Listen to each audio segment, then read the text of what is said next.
Hello, welcome back to progress with Prachi. As आपने already देख लिया होगा, today we be talking about gender equality. हम जेंडर इक्वालिटी की बात करेंगे हमारी कंट्री में।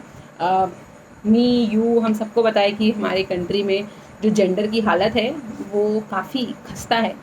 एंड जो जेंडर इक्वालिटी की हालत है ये काफ़ी खस्ता है।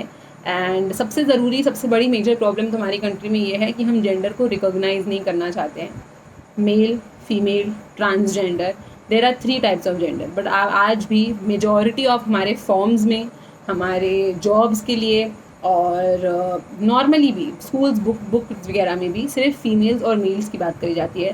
थर्ड जेंडर की आज भी बात नहीं करी जाती है, दैट इज़ योर ट्रांसजेंडर की आज भी बात नहीं होती है, which is very sad because they equally are human beings. और as a students, as an aspirant, आपके लिए बहुत ज़रूरी है कि आप तीनों जेंडर्स को इक्वली ट्रीट करें, इन तीनों को इक्वली। हम तो अभी तक वुमेन ही अपनी एम्पावरमेंट के लिए, अपनी इक्वालिटी के लिए लड़ रही हैं, तो transgender is still a long way, but still we would be talking about it in brief. So सबसे पहले तो जो जेंडर इक्वालिटी है होती क्या। जेंडर इक्वालिटी का मतलब ये नहीं है कि सिर्फ औरतों को राइट मिलना चाहिए। जेंडर इक्वालिटी का बहुत सिंपल सा मतलब है कि इक्वल ट्रीटमेंट होना चाहिए मेन, विमेन, ट्रांसजेंडर का होम, घरों में, वर्क प्लेस में और सोसाइटी में।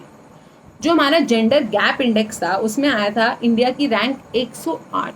काफ़ी बुरी हालत है। 153 कंट्रीज़ में से हम 108 नंबर पे थे।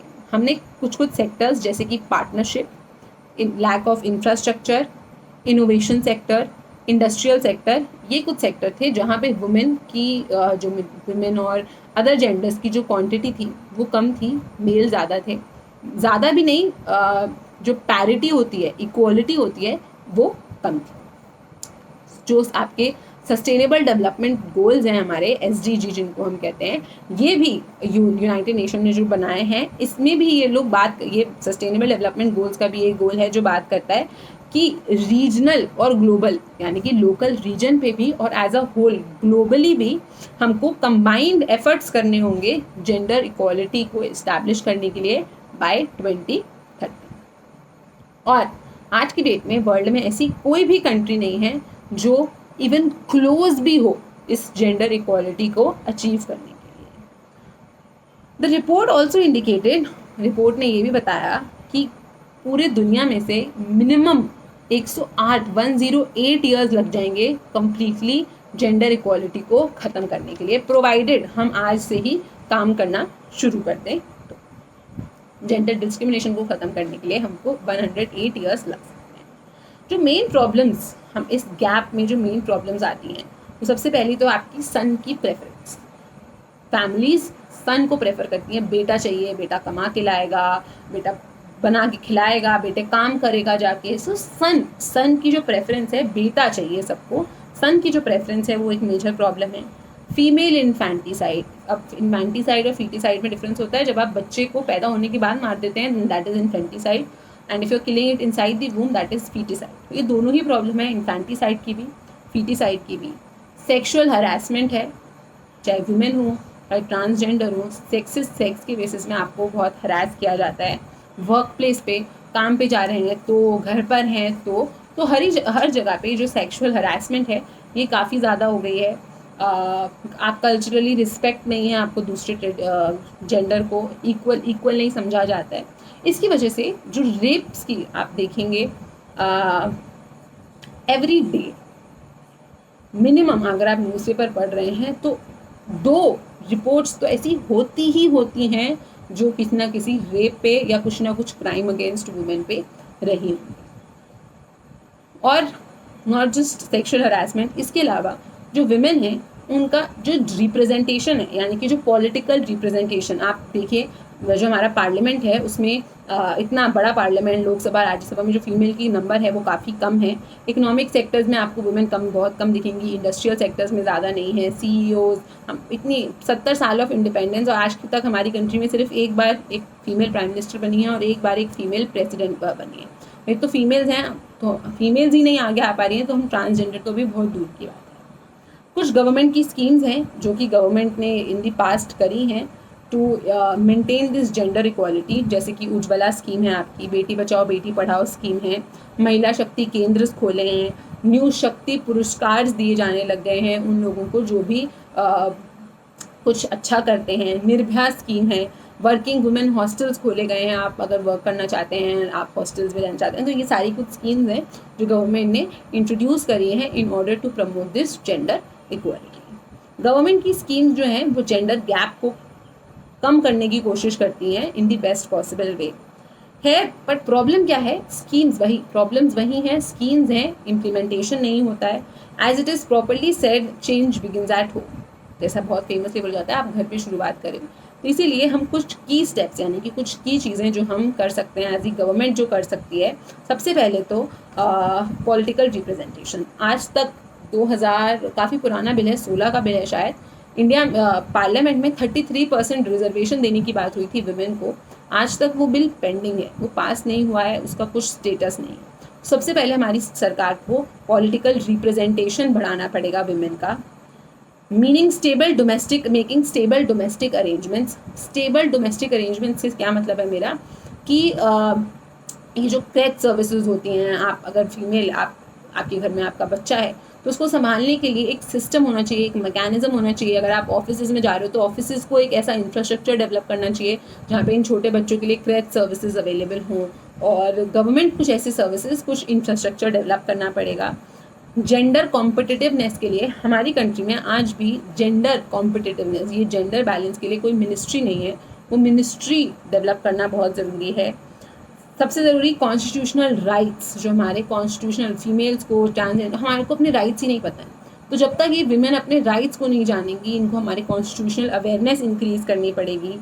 सबसे और मेजर पार्ट क्या हो जाएगा, जिस दिन हमने विमेन को रिस्पॉन्सिबल बना दिया फैमिली प्लानिंग करने के लिए, बहुत सारा मैटर सॉल्व हो जाएगा। यानी कि जो आज की डेट में फैमिली प्लानिंग कौन करते हैं, घर के बड़े, दादा दादी, चलो बड़ा टाइम हो गया शादी कर लो, बच्चे कर लो। अरे तुमको तो ना बच्चे करने हैं, मुझको करने हैं, मुझे डिसाइड करने दो ना ये चीज़।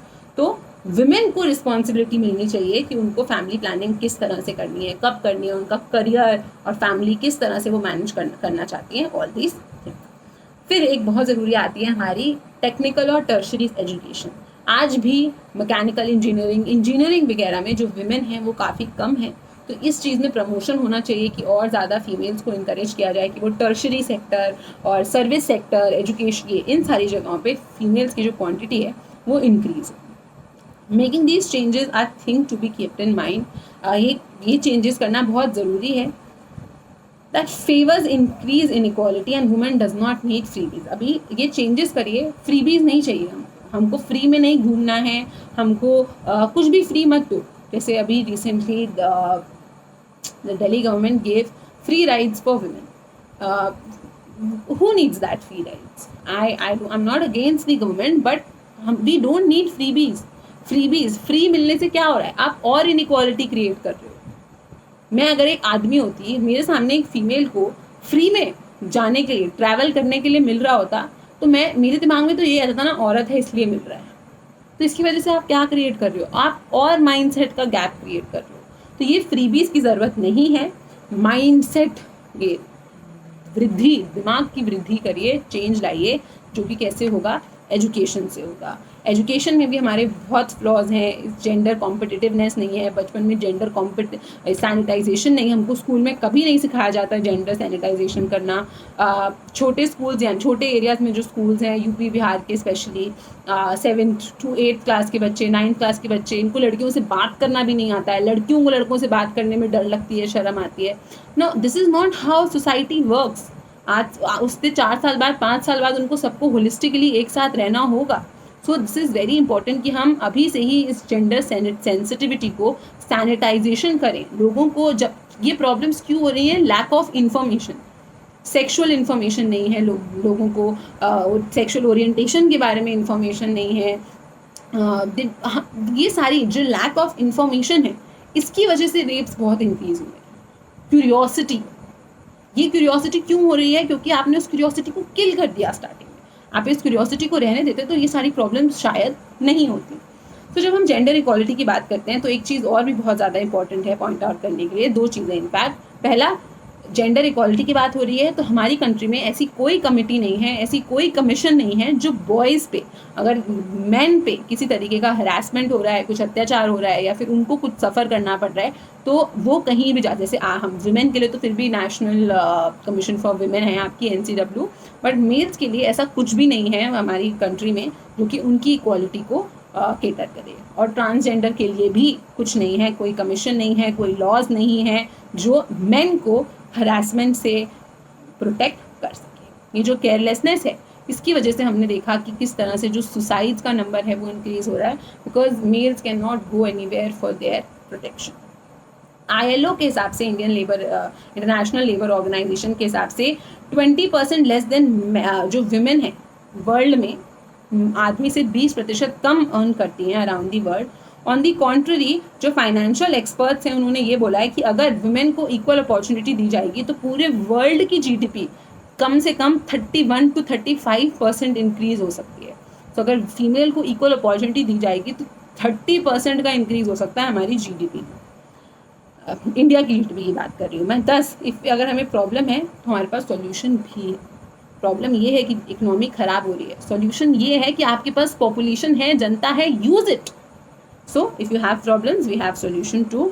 जो हमारा गोल है वो इम्प्लीमेंट जेंडर न्यूट्रल लॉज बनाने के लिए होना चाहिए। फेवरिज्म और लिमिटेड टाइम के लिए जो पॉजिटिव डिस्क्रिमिनेशन है ये नहीं होना चाहिए, बट न्यूट्रल लॉज होने चाहिए। आप वुमेन को एक ऐसा इररिप्लेसेबल रिसोर्स बना दो कि उनको कोई रिप्लेस नहीं कर पाए। आज की डेट में वुमेन के साथ प्रॉब्लम क्या है, उनको घर जाना है टाइम से, घर हैंडल फैमिली संभालनी है, सिक्योरिटी इश्यूज़ हैं। आप वुमेन को इतना रिस्पॉन्सिबल, इतना ऐसा रिसोर्स क्रिएट कर दो कि कोई उनको रिप्लेस ना कर पाए। कैसे होगा? एजुकेशन दो, health facilities, nutrition, societal support, ये सारी चीज़ें आप प्रोवाइड कर सकते हो।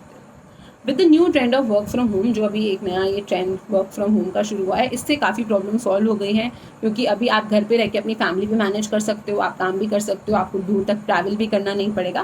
But this is not a solution, this is not a permanent solution कि अगर आप वुमेन हो तो आपको घर से ही काम करना चाहिए। But this still have given a good option for people who wants to stay at home as well as wants to work. तो इस चीज़ को भी सरकार को और एक्सपैंड करना चाहिए, सिक्योरिटी और इंफ्रास्ट्रक्चर को इंक्रीज़ करना चाहिए। There must be efforts to not stop after providing education, और एजुकेशन प्रोवाइड कर दी वो काफ़ी नहीं है, उसके बाद उनको फैमिली, उनके वर्क में सपोर्ट करना बहुत ज़रूरी होगा।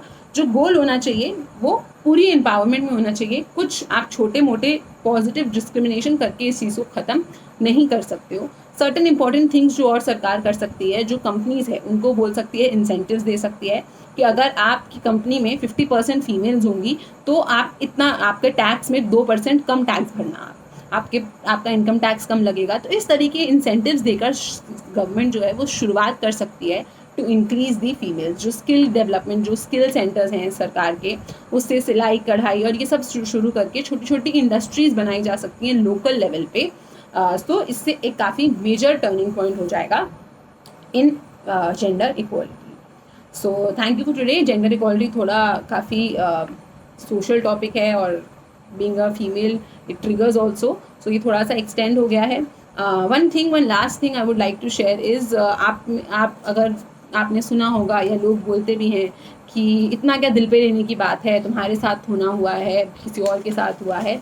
But I don't know, but अगर आप एक मेल हैं, मुझे I don't have any problem against any male, but if you are a male तो you will not be able to understand the trauma which females have to go through. भले ही मेरे साथ नहीं हो रहा है, but it shakens my core. I see myself a very strong human being, but ये सारी चीज़ें देखकर, ये सारी चीज़ें किसी और के साथ होती हुई भी देखकर डर लगता है। It makes me feel threatened. Security में जो वल्नरेबिलिटी फील होती है कि मैं भी तो हो सकती थी ना उस जगह पर, कोई भी हो सकता था, XYZ, your family members, your work place, हर जगह the situation is very grim. So it is very important for us, for everybody to take stand. सिर्फ विमेन के लिए लड़ेंगी तो कुछ नहीं होगा। जिस दिन male started fighting for women right, उस दिन काफ़ी चेंजेस मैटर कर सकता है, because obviously it's a patriarchal society and change also will have to come from the patriarchy to make this balance. Thank you. Have a nice day. Please share your comments, compliments, opinions, whatever in the comment section. Thank you and have a nice day.